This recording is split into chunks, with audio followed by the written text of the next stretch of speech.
Okay, so each of these 9 levels of evolution develops certain things in the human's civilization.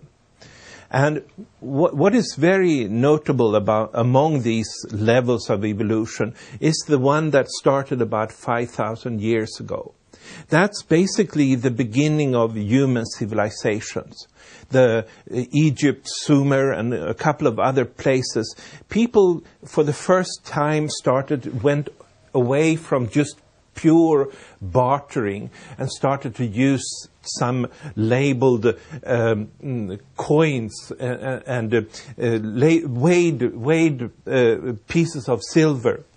And step by step, it became more and more systematic use of coins and gold and these things, until when we come to the fruit of this whole development, the actual gold and value in the coins was abandoned, and we started to use paper money in terms of like paper bills. And this is an interesting example where we can see that somehow the human mind and how we relate to one another in the economy is influenced by these different time cycles that the Mayan calendar describes. Now, this is still fairly old material that I'm talking about, and we will need to go... It's okay, we're going to start now. This is fairly old material. Yeah. Start there. Yeah. Now. And now, this is talking about basically the old world of history, so to speak. And in order to come to our present situation, we need to see that 2 more levels of evolution have been activated, each of which is developed through these 13 time periods, and each of which has different characteristics, basically. So on top of this, which developed the basic paper money, came a new such cycle that in 1755 started to activate the world of industrialism. This is also a time when a lot of novelty was introduced in the world. It's a time of the American Revolution. It's a time when many countries separated church and state. It's a time when the steam engines started to roll. And these are seeds that would go on step by step in another level to bring the world into the kind of industrialized world that we see here today.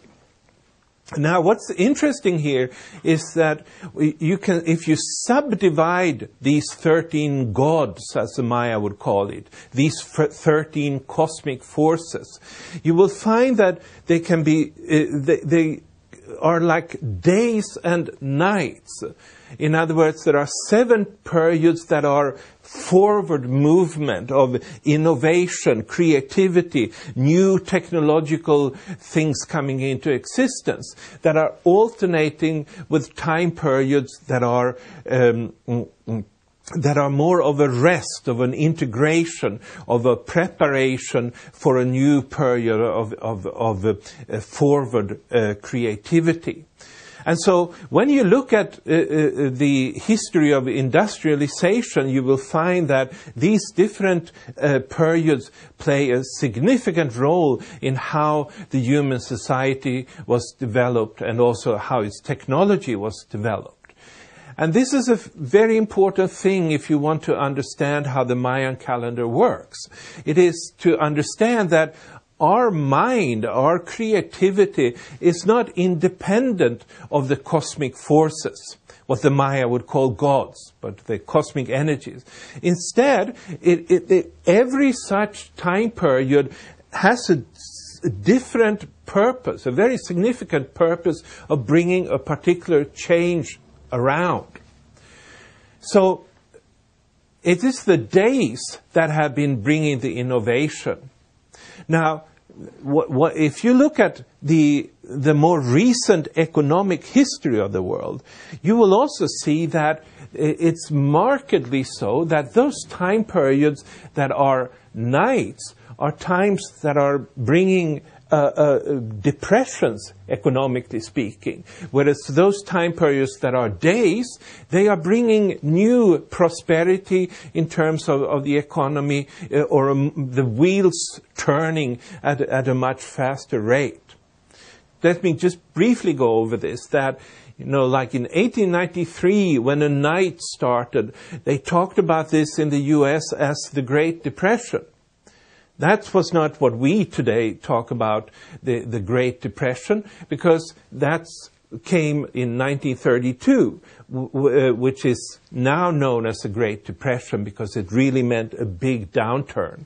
And that was the time, that was brought by the energy that we might call the fifth night in this whole wave movement. And then comes the sixth night in this wave movement that you may remember around 1972, when there was this energy crisis that made the growth be much, much slower than it had been in previous times. And then, if you instead, rather than looking on the depressions, you might also look at the times of economic growth, and those are the times in between, the times that are days.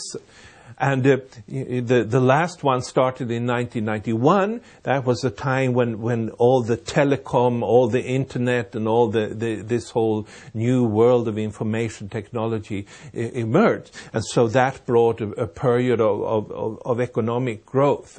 So you get a clear picture when you look upon this of how these energies are alternating and bringing about a wave movement of growth and alternating with depressions or recessions.